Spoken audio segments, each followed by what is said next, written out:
I am Major Millie Conrad, 34 years old, of the United States Army JAG Corps. The air in this county courtroom is thick with the smell of old paper and desperation. My father, Robert, smirks at my mother, Elena, who is trembling like a leaf.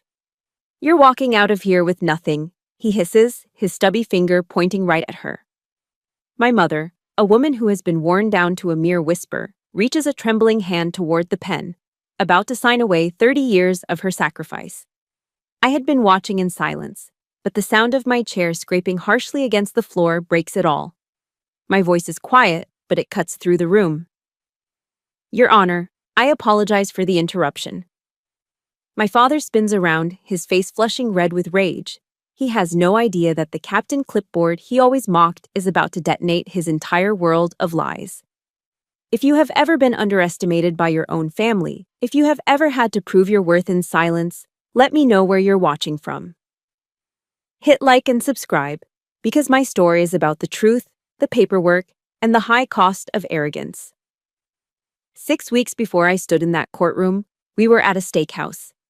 My father, Robert, loved places like this. It was a classic Virginia establishment, the kind that pretends humility but charges you $40 for a glass of wine. Dark wood paneling, low amber lighting, and the heavy, expensive clinking of silverware. It smelled of seared beef and old leather. These places were his kingdom, fortresses built of dark wood and quiet deference, and in them, he was the king. Across the table, my mother, Eleni, sat opposite him, shrunk into herself, as she always did. She was a ghost haunting her own life, a woman who hadn't truly been present in years. Her eyes, which I remembered being bright and quick, were now dull, fixed on the water glass in front of her as if it held all the answers. And then there was me. I'd flown in from DC, still in my business casual attire, a silk blouse and slacks, feeling the familiar, heavy role of mediator settle onto my shoulders. I was supposed to be the buffer, the demilitarized zone. I was supposed to make this civilized. Robert, of course, was performing. He flagged the waiter down with a sharp snap of his fingers, ordering the most expensive T-bone on the menu. Rare, and make it quick. Followed by another old-fashioned. He loved the theater of it all. And before the appetizers could even arrive, he made his move. He reached into his leather briefcase and pulled out a thin stack of papers. It wasn't a formal legal document. It was a cheap printout stapled in the corner. He didn't hand it to my mother. He shoved it across the polished mahogany table like he was sliding scraps to a dog. "Here," he announced. His voice wasn't a whisper. It was a declaration, intentionally loud enough that the couple at the next table, a quiet pair celebrating an anniversary, by the looks of it, glanced over, their forks halfway to their mouths. "Your mother and I are getting a divorce," he continued, enjoying the audience. "I've been very generous." I picked up the papers.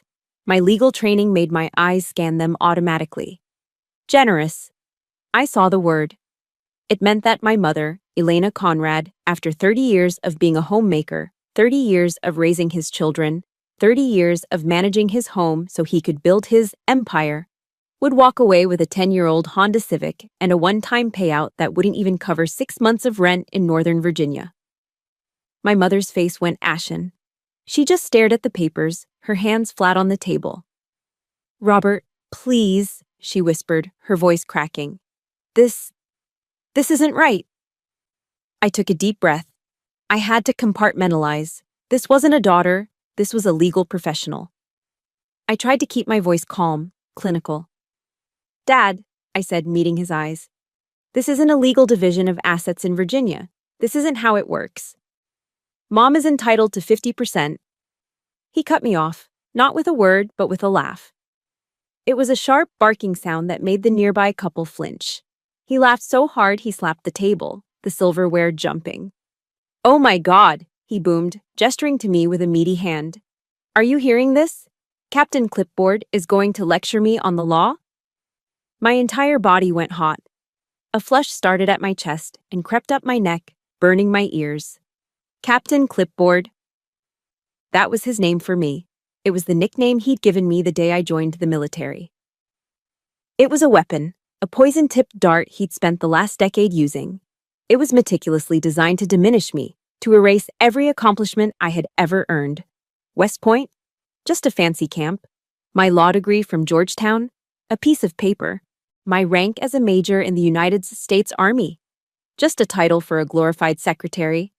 In his eyes, I was and would always be a low-level paper pusher, a clipboard carrier. He saw the flicker of pain in my eyes, and it made him lean in, the predator smelling blood.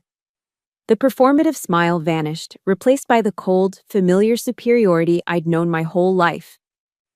"Listen to me, Millie," he said, his voice dropping to a condescending growl. "This is the real world. This is the adults' table. You can go back to your little base and play with your paper clips and your pretend soldier games. But here, I make the rules." He tapped the thin stack of papers with a thick index finger. Tap, tap, tap. The sound was sharp in the restaurant's expensive quiet. "Your mother will sign this," he said, his eyes locking onto me, bypassing my mother completely. "Or I will ruin her. I will drag this out in court for years. I'll bury her in legal fees until she doesn't have a penny left to her name. She will be homeless. She will be on the street. Do you understand me?" He leaned back then, the threat delivered. He picked up his scotch, swirled the ice, and took a long, satisfied sip. He believed he had won. He believed it was over. I looked at my mother. She had stopped whispering. She was just crying. Silent, racking sobs, her shoulders shaking as she tried to muffle the sounds with her napkin. She was utterly broken. And that's when I felt it. The click. The sound of a 30-year dam of suppressed rage, of swallowed insults, of practiced smiles, finally cracking. The quiet, disciplined part of me that had endured and observed and recorded everything finally stepped forward. I didn't say a word. I just looked at him. I looked at this man, my father, who saw me as nothing more than a child in a costume. He had no idea who he was talking to. He didn't know that Captain Clipboard was his dismissive term for a major in the JAG Corps. He didn't know that my specialty wasn't playing with paper. My specialty is forensic accounting and international asset seizure. He didn't know that my entire day job, the pretend game I played, was hunting arrogant, powerful men just like him. Men who thought they were above the law. Men who thought they were smart enough to hide their money. Men who laundered millions through complex webs of international shell corporations. He, in his spectacular arrogance, hadn't just insulted his daughter. He had just challenged an apex predator in her own hunting ground. I folded the papers neatly and slid them into my purse. My mother's sobs quieted to shaky breaths. Robert watched me, a smug smirk returning to his face, believing my silence was submission. "Okay, Dad," I said. My voice was perfectly calm. "I'll look it over." He chuckled, already signaling the waiter for another drink. He had no idea he'd just signed his own death warrant. The nickname, Captain Clipboard, wasn't new. It wasn't invented over that steak dinner. It had been my father's weapon for years, his favorite tool to keep me in my place. And my father, Robert Conrad, was a man who loved his tools. That night at the steakhouse, the arrogance he showed was just a dress rehearsal. His true stage, his real kingdom, was our backyard. I remember a barbecue. It was last summer, right before I was scheduled for deployment. It was a suffocatingly hot, humid Virginia July day, the kind where the air is so thick you can drink it. Our backyard was packed, maybe 50 or 60 people, neighbors, business associates, people who laughed a little too loudly at his jokes. My father was at his absolute peak. He was standing by his grill, this massive, gleaming stainless steel Traeger monstrosity that probably cost more than my first car. He was holding a spatula like it was a royal scepter, and a cold, high-end craft IPA in his other hand. He was lording over a massive smoking beef brisket, explaining the art of the smoke ring to a captive audience. "It's all about the supply chain of the heat, you see," he'd say, using business terms for everything. "You can't just throw it on. It's logistics. You have to manage the assets." He thought he had invented these words. People just smiled and nodded and drank his beer. In this tiny suburban kingdom of manicured lawns and deck furniture, he was the king. And where was I? I was standing quietly by the potato salad. I wasn't in uniform. I was wearing a simple, cheap sundress, feeling awkward and out of place. I was an accessory, a set piece in his grand production. Then, he saw me. He squinted through the smoke. "Hey, Millie!" he shouted, his voice booming across the yard. Everyone turned. He waved me over with the spatula. "Come on over here, girl." I felt that familiar hot dread creep up my neck, but I went. I walked across the grass, feeling the eyes of our neighbors on me. He threw a heavy, sweaty arm over my shoulder, pulling me into the cloud of hickory smoke. "Everyone, you see this?" he announced to the crowd, pulling me tighter. "My daughter, Millie, still playing Army." A few people chuckled. It was an awkward, forced sound. The sound people make when they're uncomfortable, but don't want to challenge the man providing the free beer. "I keep asking her," my father continued, his voice dripping with mock concern. "I keep asking, when are you going to take off that glorified Girl Scout uniform and get a real job in my world?" The air went silent for a second. The only sound was the sizzle of the fat on the grill. And then my father burst out laughing, that sharp, barking laugh he used at the steakhouse. Relieved, the others laughed with him. "A real job," he repeated, shaking his head as if I were a lost cause. His world. I just smiled. It was the smile. The stiff, brittle, practiced smile that I had spent an entire lifetime perfecting. It was the smile of a trained soldier, a mask of neutrality I wore in my own home. "Work's fine, Dad," I said, my voice barely a whisper. He laughed again, louder this time. "Fine? What's fine? Are you making 7 figures yet?" "No, then it's not fine. It's a hobby." And then, he did it. In front of all of them, our neighbors, his employees, the people who had known me since I was a child, he patted me on the head. It wasn't a loving stroke. It wasn't a fatherly ruffle. It was that hard, condescending, repetitive pat, pat, pat. The kind you give a dog that's just done a simple trick. The kind that says, "You're a pet." "Good girl," he said, his voice full of dismissive amusement. "Now go get your dad another beer." I felt the heat of dozens of eyes on me. I saw the pity in Mrs. Henderson's face from across the yard. I saw the embarrassment from one of my old high school classmates. I felt like I was shrinking, disappearing, being reduced to nothing. I just nodded. And I went to get the beer. But inside that internal ledger I keep in my head, click. A new page turned. A new entry was made. Another debt was recorded, the interest compounding. It was always like that. The system was designed to keep me small.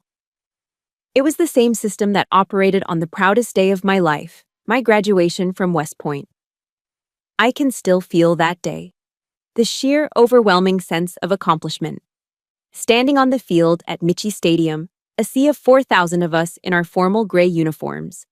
The roar of the crowd, the cannons, the moment the Thunderbirds flew over, and the final glorious cascade of hats thrown into the air. I scanned the stands and found my mother. She was weeping, her hands pressed to her mouth, her eyes brimming with a pride so fierce it was the only thing I could see. But then, there was the dinner afterward. We were at a stuffy, overpriced restaurant near the academy. My mother was still glowing, still holding my hand, still touching the sleeve of my dress uniform. My father, however, was complaining about the hotel price. He'd been quiet for most of the meal, just chewing his steak. Finally, he sighed, threw his napkin on the table, and looked at me. "Well," he said, loud enough for the tables around us to hear. "That's that. At least your 4 years of college were free." My mother's smile froze. "Now," he continued, leaning in, "let's see if you can actually make something of yourself with it, or if you're just going to waste government time playing with paper." That was it. That was his congratulation. 4 years of hell, of beast barracks, of 5 a.m. runs in the snow, of engineering exams and tactical training, all of it, my entire achievement, reduced to free college and wasting time. I didn't say anything. I just stared at my plate, but I felt my mother's hand find mine under the table. She gripped it, hard. Her nails dug into my palm. She didn't say a word. She couldn't say a word, but that hand grip said everything. I see you. I am proud of you. Don't listen. It's a strange, lonely feeling, isn't it? Knowing that the one person who should be your biggest champion is your biggest critic, and the one person who believes in you has no voice. If you've ever had that one person who supported you in silence, who couldn't speak up but you knew was on your side, please support me by hitting that like button and comment with a simple, I know, so I know you're here. My mother's silent grip. That was my validation. Her silent recognition was the only recognition I got.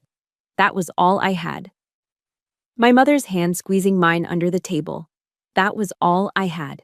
For 4 years, that silent pressure, that one moment of shared, secret pride, was the only validation I ever received from my family. My father thought I was weak. Maybe he was right at first. He saw the graduation, the pomp, the free college. He didn't see the cost. He didn't see how I got there. He didn't see the trial that forged the woman he would one day call Captain Clipboard. He didn't see my plebe year. My first year at West Point, the plebe year, was, by design, hell on earth. It's a system, a pressure cooker, specifically engineered to find your breaking point and shatter it. You are broken down into your component parts and then maybe rebuilt as a soldier. I was not a natural fit. I came from a home where every strong emotion was suppressed, where conflict was something to be avoided, where my mother's primary survival tactic was to become invisible. I was thrown into a cauldron of constant, aggressive confrontation. Everything was stacked against me. I was small, 5'4", and barely 115 pounds. I was a woman in an environment that was, at its core, a temple of aggressive masculinity. I was quiet. The system found every weakness. The 4 a.m. wake-ups, the screaming, the endless mind-numbing memorization of regulations, the physical exhaustion that went so deep it felt like it was in your bone marrow. I remember one night, or rather, one morning, in the dead of winter.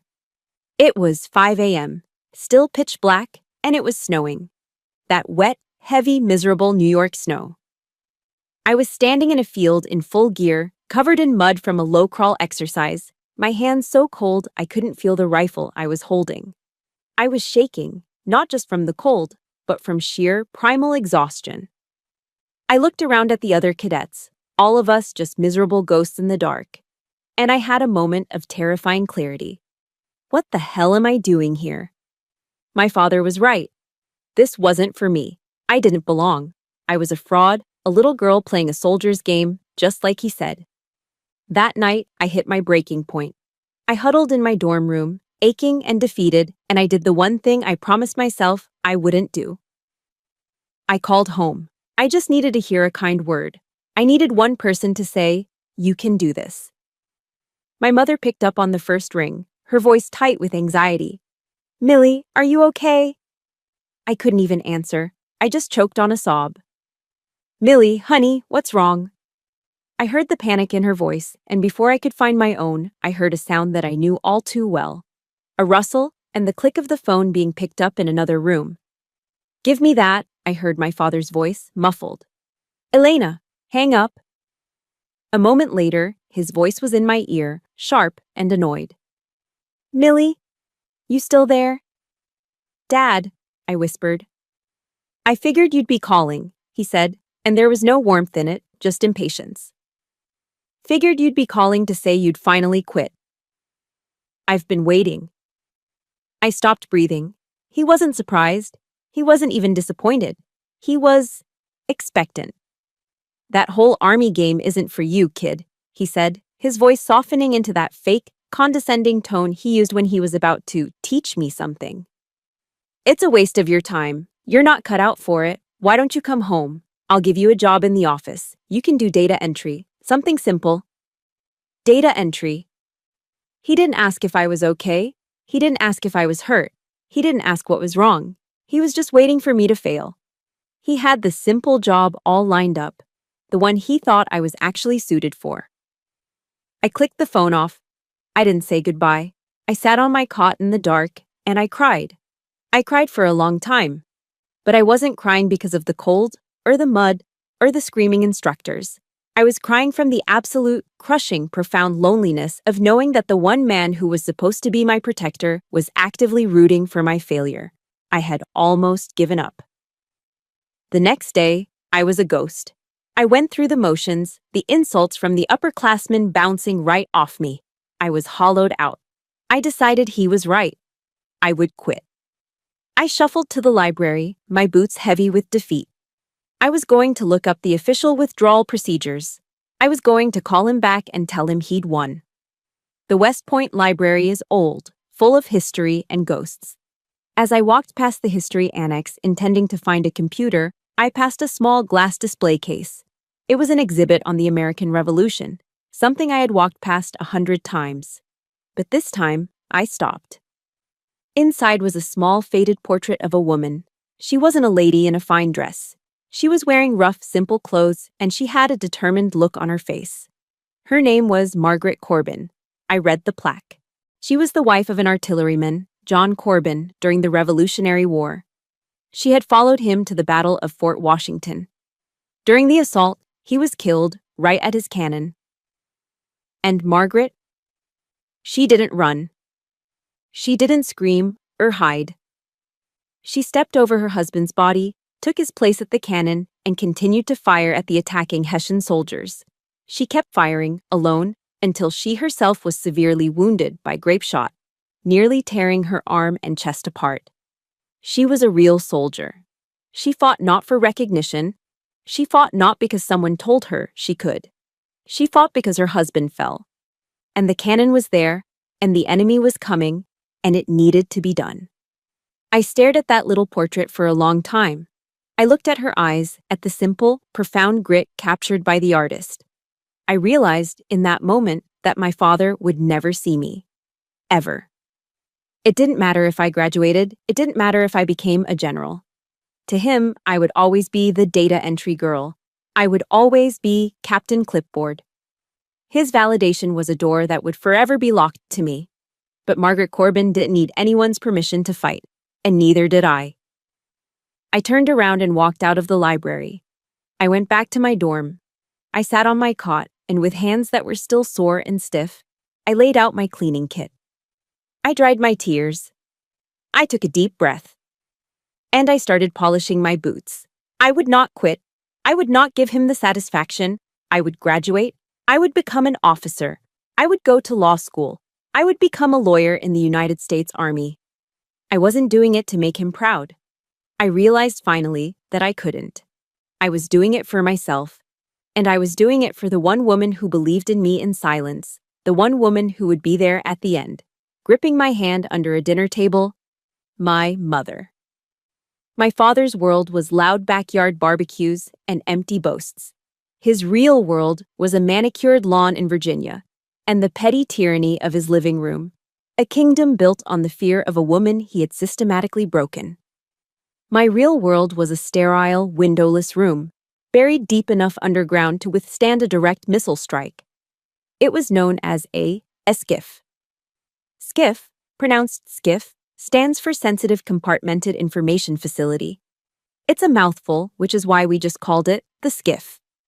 It's a place where cell phones are forbidden, where the walls are shielded against electronic surveillance, where the doors open with a heavy vacuum-sealed thud. There are no windows. There is no small talk. There are no barking laughs or the clinking of Scotch glasses. There is only the low, steady hum of industrial-grade air filtration, the silent glow of encrypted monitors, and the oppressive, focused silence of intense concentration. In this room, I wasn't Millie. I wasn't Robert Conrad's disappointing daughter. And I damn sure wasn't Captain Clipboard. In here, I was Major Conrad. I was a forensic accounting specialist for the U.S. Army's Judge Advocate General's Corps. And my job, my real job, was to hunt the assets of terrorists, rogue states, and international criminals. My father thought his logistics were complex. I tracked millions of dollars hidden by warlords through networks designed to be invisible. My father thought his real job was high stakes. My pretend game was defunding global threats. I was working on a case. An Eastern European arms dealer had, we suspected, laundered over $50 million in illegal arms sales through a complex web of shell corporations. He was good. He was very good. He was using a classic, almost beautiful, three-layer structure. Money moved from an account in Dubai to a holding company in Cyprus, which was then billed for fictitious consulting services by a corporation in Delaware, which then distributed the funds to untraceable accounts. It was clean. It was meticulous. It was almost perfect. The door to the skiff hissed open, and my commander, a two-star Army general, walked in. General Davis. General Davis was a man of profound silence and terrifying efficiency. He was tall, thin, and seemed to move without disturbing the air around him. He was the kind of man who never raised his voice, because he never had to. When he spoke, you listened. He didn't say hello. He just appeared behind my workstation, his presence radiating a kind of calm, cold authority. He looked at my screens, not at me. I had 4 of them, all displaying different complex data streams. "What have you got, Major?" His voice was a low, gravelly monotone, the sound of someone who has seen everything and is impressed by nothing. "Sir," I said. I didn't turn around. I just pointed to a line of code on my 4th monitor. "The target is good. As we thought, he's using a 3-tier shell structure based in Delaware and Cyprus. The layering is immaculate." "But?" the general asked. He knew there was a but. "But he got lazy, or arrogant. The same thing that gets them all." I pointed. "The Delaware corporation he used to bill the 3 Cypriot shells? He used the same registered agent for all of them. But on the 3rd filing, he misspelled the agent's name. A single typo. Is Smith instead of Smith. It created a digital crack. I've been pulling that thread for 72 hours. I clicked my mouse and a new diagram bloomed on the main screen. A complex web of arrows and accounts. The typo created a separate filing record, which he tried to correct. That correction required a notary, and that notary is linked to 2 other corporations we weren't tracking. They lead here. I pointed to a bank in the Cayman Islands. I found the legal loophole. His entire structure is compromised. We can freeze everything. Now. General Davis stared at the screen for a long, silent moment. 10 seconds. 20. I just waited, my heart pounding quietly in my chest. He processed the data. He saw the logic. He saw the intricate, beautiful weapon I just built from a single typo. Then he turned and looked at me. For the first time, he looked at me. He looked at me, not like a dog to be patted. Not like a child who had done a simple trick. He looked at me like a professional, like an expert, like a peer. He didn't pat me on the head. He didn't give me a stupid, condescending nickname. He just gave one sharp, definitive nod. "Good," he said. "Execute it, Major." That was all. "Execute it, Major." 3 words. With those 3 words, he handed me the authority to dismantle a $50 million criminal enterprise. With those 3 words, he gave me the keys to the kingdom. It wasn't praise. It was better. It was trust. It was absolute, unfiltered, professional respect. It was the one thing I had craved my entire life. It was the one thing I had never, not once, gotten at home. This is why, the day after that catastrophic steak dinner with my father, I didn't go back to my hotel room to cry. I went back to the only place I felt sane. I went back to the skiff. I hadn't slept. The echo of my father's threat, "I will drag this out until she is on the street," was still ringing in my ears. The image of my mother's silent, weeping, broken face was burned into my mind. I was, as the general would soon note, distracted. I was staring at a blank monitor, my mind 1,000 miles away. When General Davis walked past my desk, he was on his way out, but he paused. This was rare. He never paused. "Major," he said. That same even monotone. "You look distracted. Your focus is off." I looked up, my eyes gritty from lack of sleep and unshed tears. "Yes, sir. I apologize. It's just a family matter, General." I expected him to grunt and walk away. It wasn't his concern. It was personal, messy. Instead, he stood there for a second, just looking at me.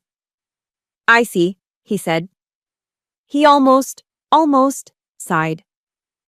The Army is a family, Conrad, he said, using my last name for the first time. It's complicated enough. But the family out there, he gestured vaguely toward the reinforced concrete ceiling, toward the outside world. That one. That's sometimes more complex than a war zone. He looked back at me, his eyes sharp. I don't know what it is, I don't need to. But whatever it is, handle it. Handle it with the exact same precision you apply in this room. He nodded once, that same definitive nod.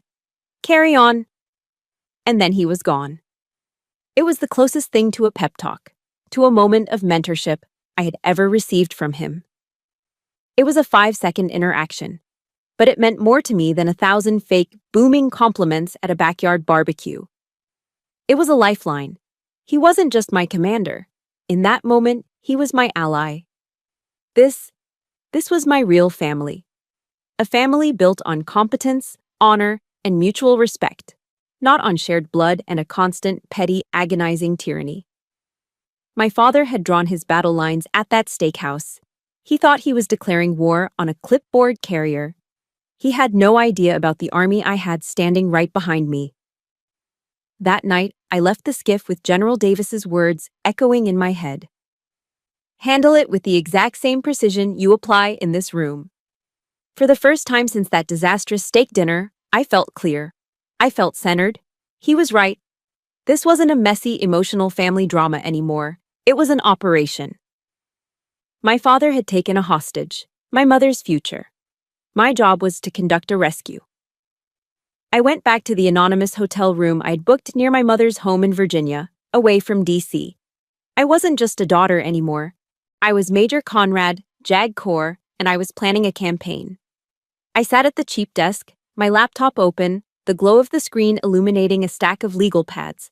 I was mapping out my father's corporate structure, the one he boasted about at barbecues. I was outlining the legal basis for fraudulent conveyance. I was working, I was focused, I was precise. And then, at 1:30 in the morning, my phone rang. My stomach dropped. A call at that hour is never good news. I looked at the screen. It was my mother. I sat bolt upright, my heart hammering. Mom, are you okay? Millie? Her voice was a thin, trembling whisper. She was crying so hard she could barely breathe. Millie, what are you doing? What? Mom, slow down. What's wrong? Your father, she choked out. Your father, Robert, he just called me. He's furious. What did he say to you, Mom? I was already on my feet, the operation instantly dissolving back into that familiar, messy, primal fear. He said, oh God, Millie, he said you're trying to ruin him. He said you're digging into his business. He said if you don't stop, he's going to cut my health insurance. The blood went cold in my veins. My heart didn't stop. It felt like it had been instantly encased in ice. My mother has high blood pressure. She has a heart condition that was diagnosed a decade ago. She relies on her daily medication, the kind of medication that keeps her stable, the kind that, if she missed it for even a week, could result in a catastrophic event. And in America, without insurance, that medication costs thousands of dollars a month. He said he'd take me off his plan, she sobbed. He said, let's see how long Elena survives without her pills. This was Robert Conrad. This was his move. He knew he couldn't intimidate me. He knew I wasn't his sobbing, broken wife. He knew I was a lawyer, an officer, and that I was, for the first time, angry. So he did what all narcissistic abusers do when they feel their control slipping. He found the leash that was still around my neck, and he pulled.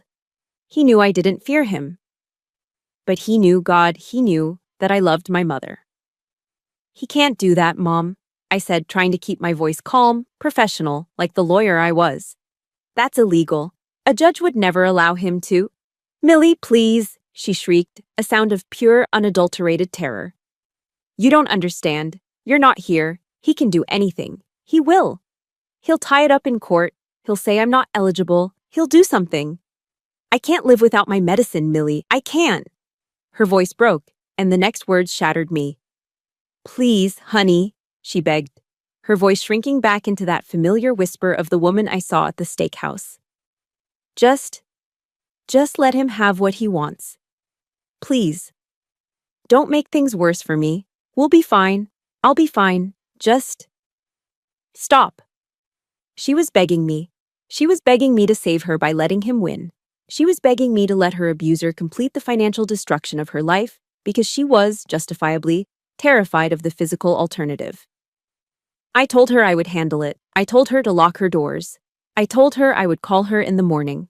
I hung up the phone and my hands were shaking so violently I dropped it on the carpet. This was his masterpiece, his checkmate. He had placed me in an impossible trap, a perfect no-win situation. Option A. I fight. I use my skills. I expose his fraud. I get my mother the 50% she is legally owed, and I risk her health. I risk him cutting her off in a fit of rage and her having a stroke or a heart attack before I can get a judge to intervene. Option B. I back down. I let him win. I let him throw her out with a used car and just enough money for a few months' rent just so he'll keep paying for her medication. I let him destroy her financially to save her physically. I paced the hotel room from the window to the door, back and forth, back and forth. I felt a suffocating tightness in my throat, the same feeling I had at that barbecue, the feeling of being small and trapped and powerless. For a second, I honestly, truly doubted myself. Maybe I should stop. Maybe this was a mistake. Maybe I was being too aggressive. Maybe this was his world, his rules, and I was just a naive, clipboard carrier who was about to get her mother killed. His shadow was so large. It stretched from his house over hundreds of miles right into this hotel room, and it was choking me. I stopped pacing. I caught my reflection in the dark hotel window. I saw a woman who looked small and tired and terrified. I saw my mother's daughter. And then I thought of General Davis. I thought of his calm, steady voice in the silence of the skiff. Handle it with the exact same precision you apply in this room. Precision. I took a deep breath, and then another. The shaking in my hands began to slow. He was right. This wasn't a family problem. This wasn't a daughter's dilemma. This was an operation. My father was no longer a father. He was a hostile actor, and threatening to cut off essential medical care to coerce a desired outcome? That wasn't just a domestic threat. In my world, we had a name for that. It was an act of coercive control. It was an escalation. He had just escalated, and so would I. My father thought this was a two-player game. Him versus my mother, with me as an annoying distraction. He didn't realize he had just declared war on a third player. I picked up my phone. The shaking was gone. I didn't call my father. I didn't call my mother. I dialed the number of the best civil litigation attorney in the state of Virginia, a woman I had served with at Fort Belvoir, a woman who ate men like my father for breakfast. She picked up on the third ring. Millie, it's 2 a.m. This better be good. Sarah, it is, I said, my voice as calm and steady as General Davis's. I need your help. I need you at the courthouse at 9 a.m. sharp. For what? I'm FedExing you the file now. My mother's life is in danger. I need an emergency injunction and a temporary restraining order against my father by 10 a.m. And I need you to file a motion to freeze every single asset he owns, domestic and international, immediately. After that phone call with my mother, the doubt didn't just disappear. It was incinerated. That agonizing, paralyzing sense of being torn. It was gone. I was no longer torn. I was angry. It wasn't a hot, screaming rage like my father's barbecue performances. It was a cold, pure, righteous fury. It was the kind of anger that clarifies, the kind that burns away all the fog and leaves only a single, sharp point of focus. General Davis was right. This was an operation. Sarah, my lawyer, had the immediate threat handled. She was at the courthouse at 9 a.m., and by 10:30 a.m., she had successfully argued for an emergency restraining order and a temporary injunction, freezing my father's known local assets and legally barring him from touching my mother's health insurance. That bought me time. That bought my mother's safety. But I knew it wasn't enough. An injunction is a temporary plug in a bursting dam. My father was a man of logistics and international business. I knew his known assets were just the tip of the iceberg. The real money, The money he was planning to disappear with would be hidden, and I had exactly 2 weeks until the next preliminary hearing. So, the hunt began. I didn't go back to the skiff. This was no longer official Army business. This was personal. But I had been trained by the Army. I had every skill the JAG Corps had ever taught me, and I was about to apply them with a precision my father could not possibly comprehend. I didn't sleep for more than 4 hours a night. I turned my cheap Virginia hotel room into a command center. I lived on lukewarm coffee from the lobby and pure adrenaline. I sat in the darkness, surrounded by legal pads, my only light the pale blue glow of my encrypted laptop. My father thought his paperwork was clean. He boasted about his clever accountants. But in my world, in the world of forensic accounting, clean paperwork that is too perfect, too neat, is its own kind of fingerprint. It's a trail. He thought he was a brilliant businessman. I saw an amateur.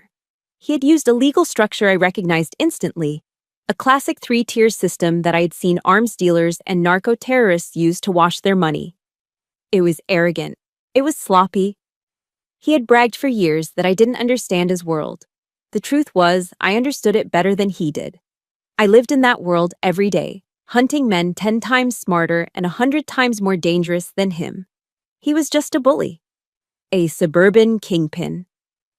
I started pulling the threads. The money trail was designed to be confusing, from his main business account in Virginia to a shell LLC in Delaware.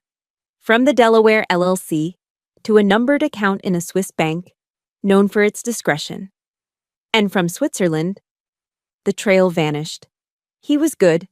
He'd covered his tracks, but he didn't know who was hunting him. I used techniques I'm not allowed to talk about. I used every legal database I had access to. I cross-referenced incorporation papers, tax IDs, and signatory lists. For 3 days, I hit a wall.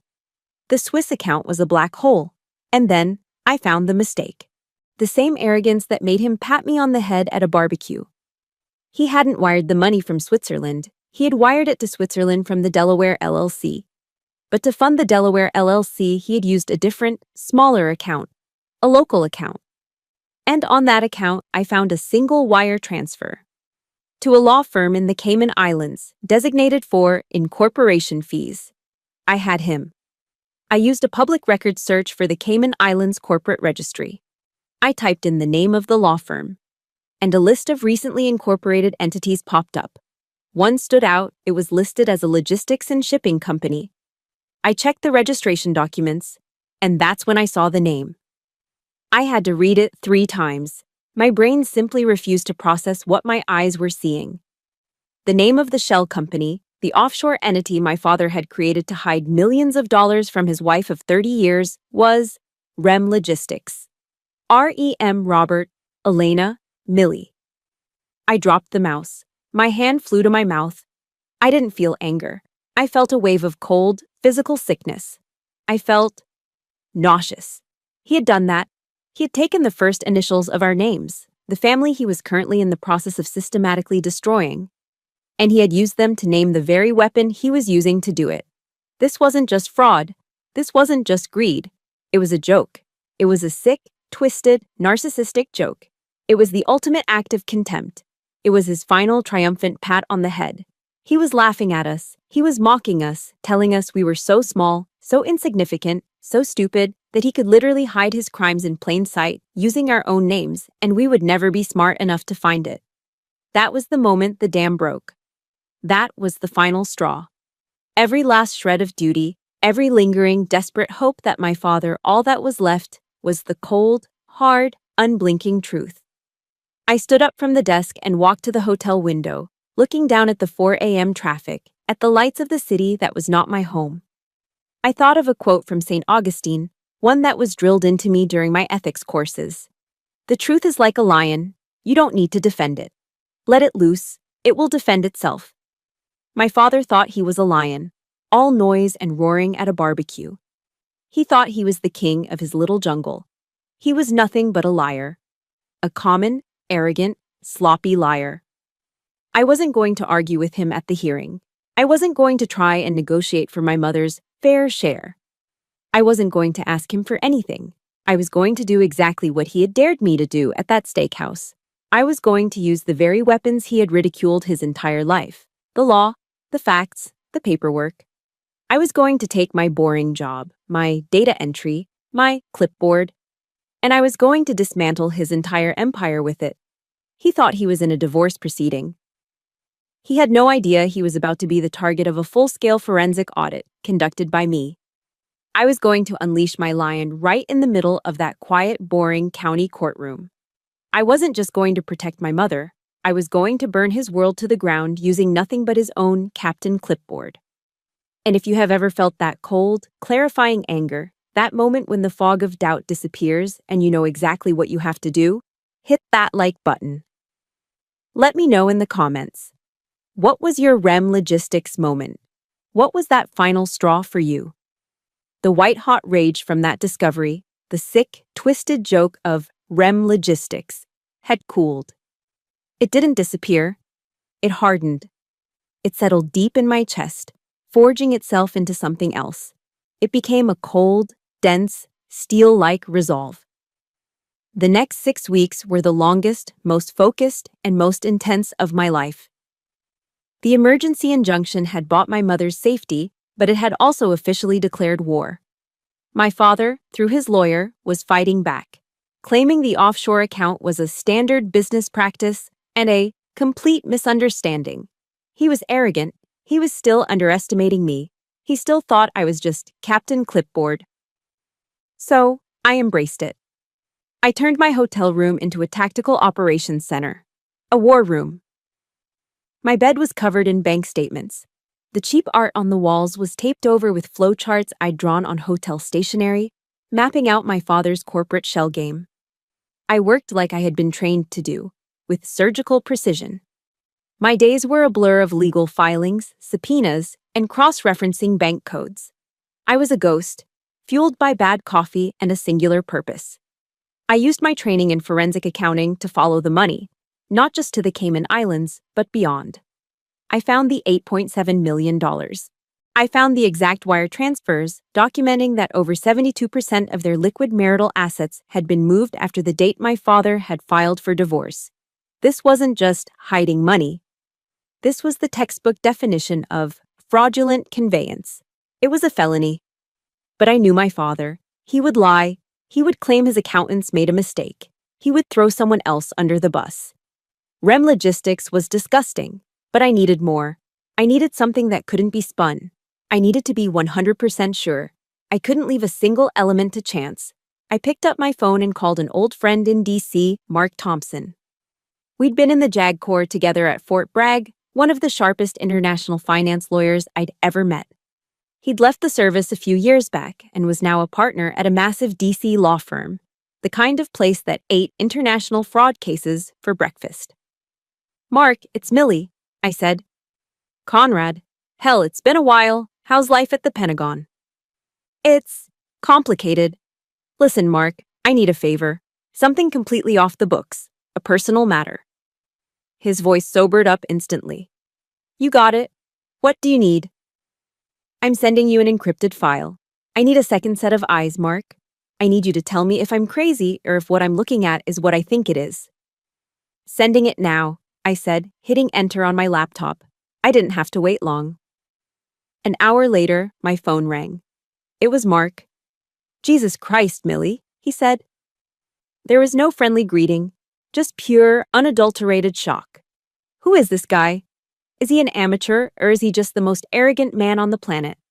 "Both," I replied, a cold knot of validation forming in my stomach. "So you see it?" "See it? Millie, I see all of it. The fraudulent conveyance is bad enough. The REM logistics thing is, well, that's just sick. But that's not even the home run." "What do you mean?" I asked, sitting upright. "The wire transfers from the Delaware LLC. He didn't just fund the Cayman account. He used the same Delaware holding company to make 3 separate disguised payments to a flagged entity in Eastern Europe. The same entity, Millie, that you and I briefed DIA on back in 19. The one linked to the Russian oligarchs." My blood ran cold. "He's not just hiding money from my mother.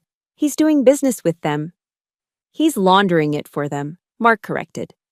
Or, at best, he's so stupid he's letting them launder him. With these documents, Millie, you don't just win a civil suit, you can get him criminally indicted for money laundering and violating the Foreign Corrupt Practices Act. This evidence, it's not just ironclad, it's a damn vault. He's done, Millie, he's done. I hung up the phone, a wave of cold, absolute certainty washing over me. This was it. This was my evidence. This was my procedure. This was my jurisdiction. I spent the rest of that night at a 24-hour Kinko's. My father had thrown a thin 3-page settlement at my mother. I was preparing my response. I printed everything, every single wire transfer, every email from the Swiss bank, every digital signature, every corporate charter for every shell company, from Virginia to Delaware to the Cayman Islands. I printed the cross-referenced reports from the Eastern European accounts. Page by page, I methodically slid each one into a clear plastic sheet protector. Click. Whir. Slide. The rhythm of the work was a meditation. This wasn't a thin sheaf of papers. This was a 3-inch thick, meticulously organized cross-referenced indictment. This was the work of Captain Clipboard. It was 5 a.m. when I was finally finished. I had a heavy 3-ring binder that contained the complete and total destruction of Robert Conrad. But I didn't put the binder in my briefcase. I went back to my hotel room, took a shower, and put on my uniform. Then I took the binder and selected 10 key pages. The greatest hits. The REM Logistics Charter. The $8.7 million wire transfer. The Swiss account summary. The payment to the Eastern European entity. I took those 10 pages, folded them neatly, and slid them into a simple, plain, manila envelope. The exact kind of envelope a Captain Clipboard would use for a routine memo. I licked the flap and sealed it. My father thought he was walking into a simple divorce hearing. He thought he was going to swagger in, complain about his finances, and bully my mother into signing away her life. He thought he was walking into his arena. He had no idea he was walking into a full-scale forensic audit. He had no idea he was walking into mine. We were back in that stale, musty county courtroom. 6 weeks had passed since I'd placed that simple manila envelope in my briefcase. 6 weeks of my mother living in a state of suspended terror. And 6 weeks of my father's lawyer filing motions, claiming his client was the victim of a vindictive, overzealous daughter. I sat in the back row, in my full Class A uniform, watching the theater. My father, Robert, walked in with that same familiar, self-satisfied swagger. He owned this room, just like he owned the steakhouse, just like he owned the backyard barbecue. He shot a confident wink at his lawyer, a slick man in a suit that probably cost more than my car. He didn't even look at my mother. Elena, my mother, was sitting at the petitioner's table, looking exactly as she had for 30 years, invisible. She was hunched over, her hands trembling in her lap, her eyes fixed on the scarred wooden table in front of her. The judge, an older man who looked like he'd seen it all and was tired of most of it, sighed. "Mr. Conrad, please approach." My father strode up. He placed his hand on the Bible, his face a mask of solemn sincerity. "Do you swear," the bailiff droned, "that the financial disclosures you have filed with this court are the truth, the whole truth, and nothing but the truth, so help you God?" "I do," my father said, that familiar, arrogant smirk playing on his lips. He was lying. He was committing perjury, right there, hand on the Bible, without a flicker of fear. The judge nodded, looking at the clock. He just wanted to get to lunch.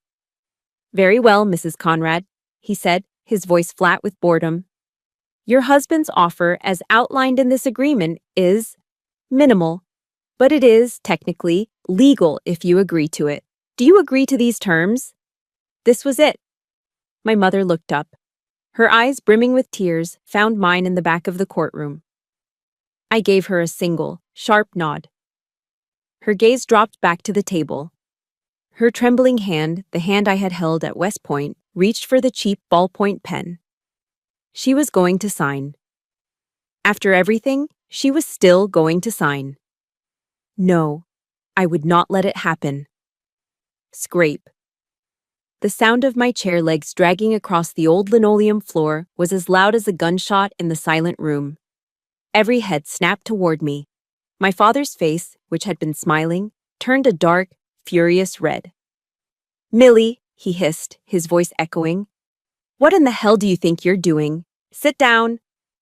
The judge, startled from his apathy, slammed his gavel. "Order!" "Ma'am, who are you? This is a closed hearing. You are not counsel of record. Sit down, or I will have you removed for contempt." I didn't sit.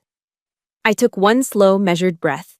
I walked forward, my footsteps echoing, until I reached the bar, the low wooden gate separating the spectators from the court. I looked the judge square in the eye. Slowly, deliberately, I reached up and removed my army beret, the green fabric a stark contrast to the drab courtroom. I placed it, perfectly aligned, on the wooden railing of the bar. In that moment, I was not his daughter. I was not Elena's savior. I was an officer of the court. "My apologies for the interruption, Your Honor," I said. My voice was not loud, but it was clear, and it did not shake. It was the voice I used in the skiff. Major Millie Conrad, United States Army Judge Advocate General's Corps, Virginia State Bar ID 8451. The room went utterly, profoundly silent. My father and his lawyer were frozen, staring at me as if I'd just grown a second head. "Your Honor," I continued, my voice resonating in the small space, "I am present today not as a family member, but as an officer of the court. I have direct material evidence of gross perjury and significant financial fraud being committed in this room, right now, by the defendant, Mr. Conrad." My father's lawyer jumped up. "Objection. Your Honor, this is an outrageous breach of decorum. This is theater. She has no standing." The judge looked at the lawyer. Then he looked at me, at my uniform, at my beret on his bar. He was no longer bored. He was wide awake. "Objection overruled, Counselor. Sit down." He turned his full attention to me. "Major Conrad, you are making an incredibly serious allegation. You had better be able to back it up." "I can, Your Honor," I said. I reached into my briefcase and pulled out the simple, plain, manila envelope I had prepared. I laid it on the judge's bench. He looked at the envelope, then at me. He tore open the flap. He pulled out the 10 folded pages I had selected. He began to read. I watched his face. First, confusion. Then his eyes widened. He licked his thumb and turned to the second page. He read. He turned to the third page. A small sound escaped his throat. It was a low chuckle, quiet and incredulous. He looked up from the papers, over his glasses, at my father. Then he looked back down at the papers.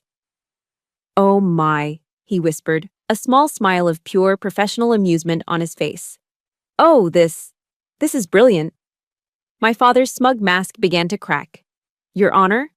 I don't know what she gave you." The judge held up a hand, silencing him. The amusement was gone. His voice was now pure ice.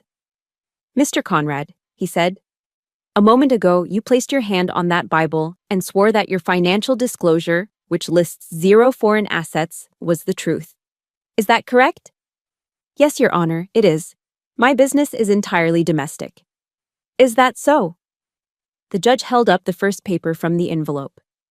"Then perhaps you can explain this wire transfer, dated 4 weeks ago, for $8.7 million, to a shell corporation registered in the Cayman Islands under the name Rem Logistics?" My father's jaw dropped. The blood drained from his face, leaving him a sick, morbid, chalky white. He looked at his lawyer, who was staring at the floor, wanting to be anywhere else. The judge didn't wait for an answer. He looked at me. "Major," he said, and for the first time, there was genuine respect in his voice. "This paperwork you've provided, this is the most meticulous, damning, and beautifully prepared piece of forensic accounting I have ever seen in my 20 years on this bench." He turned back to my father. The gavel struck the desk, the sound making everyone jump. "This settlement agreement is hereby declared null and void," the judge boomed. "Based on the evidence presented by Major Conrad, I am freezing all of the defendant's assets, foreign and domestic, effective immediately. I am ordering a full criminal investigation by the District Attorney's Office into perjury and felony financial fraud." He looked at my mother, who was staring at him, her hands covering her mouth. And furthermore, the judge declared, the entire $8.7 million discovered by this court is awarded to Mrs. Conrad as immediate punitive damages. This hearing is adjourned. The judge's final words echoed in the stunned silence of the courtroom.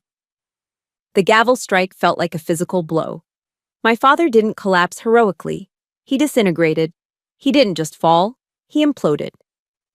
The arrogant crimson mask of rage from Chapter 8 dissolved, revealing the pathetic, terrified man underneath.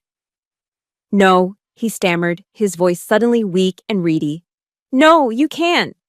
That's not possible. He turned, wild-eyed, to his lawyer. The lawyer, the slick man in the expensive suit, was already shoving his papers into his briefcase with the frantic, terrified energy of a man trying to flee a burning building. He wasn't making eye contact with his client. He was trying to disassociate, to get as far away from the legal shrapnel as possible. Do something, Robert shrieked, his voice cracking. He pointed a shaking finger at me, as if I were the one who had betrayed him. That's my daughter. She can't do this to me. She can't. It was the desperate cry of a king who had just realized his crown was fake and his castle was made of sand. And then, in a final pathetic display, he clutched his chest. He gasped, his eyes rolling back, and slumped sideways into his chair, letting out a pained groan. My chest, he wheezed. The lawyer froze, looking at him with undisguised disgust. Was it a real heart attack, a panic attack, or just one last, cheap, theatrical attempt to regain control of the room, to make himself the victim? I watched the performance, and the strangest thing happened. I felt nothing. No, that's not true. It wasn't nothing. It was emptiness. I had waited my whole life for this moment. The moment my father would finally see me. The moment I would win. I had envisioned feeling triumphant, a surge of righteous, avenging joy. I expected to feel something. But as I looked at the broken, gasping man in the chair, the man who had called me Captain Clipboard, the man who had patted my head like a dog, the man who had built a shell company on the foundation of our names, I felt no vindication, no satisfaction, not even anger. Just a vast, hollow, profound emptiness. The war was over, the dragon was slain, and I just felt tired. My gaze shifted. I did not look at him again. My eyes found my mother. She was still sitting at the table, just as she had been when the judge spoke. She was completely still. Tears were streaming down her face, pouring silently from her eyes and dripping onto the table. But they were not the tears of fear I had seen at the steakhouse. They were not the hysterical tears of a victim I'd heard over the phone. I looked closer. Her face, though wet, was calm. Her shoulders, for the first EAN 978-234-780 time in my memory, were not hunched in fear. They were relaxed. These were the tears of release. She was watching 30 years of hell, 30 years of being gaslit, belittled, and emotionally eroded dissolve in front of her. The spell was broken. The nightmare was over. That was the victory. Not his collapse. Her release. I pushed past the bar, my beret still sitting on the railing. I ignored the chaos surrounding my father, the bailiff moving toward him, his lawyer trying to explain that he was not his client's medical proxy. Major Conrad, the lawyer called out, suddenly remembering his job. He scrambled to intercept me, blocking my path to my mother. Major Conrad, wait. This ruling it's aberrant. We can appeal. We can negotiate. We can... I didn't slow down. I didn't stop. I simply looked at him.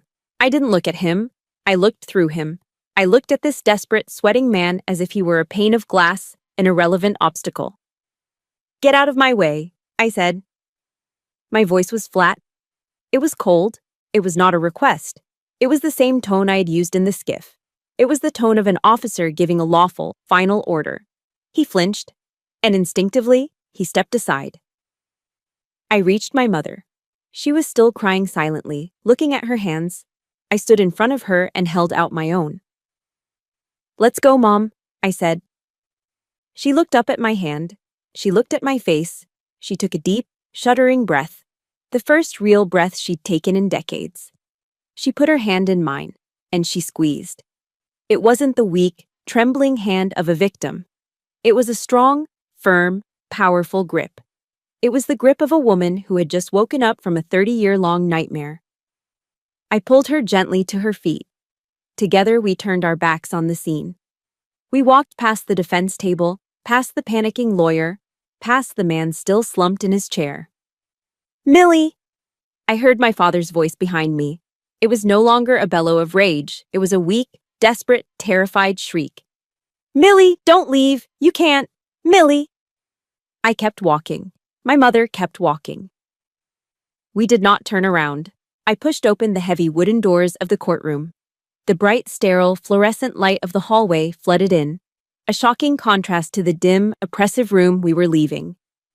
We stepped out together, into that bright hallway, and the doors swung shut behind us, the thud of the wood sealing off the past.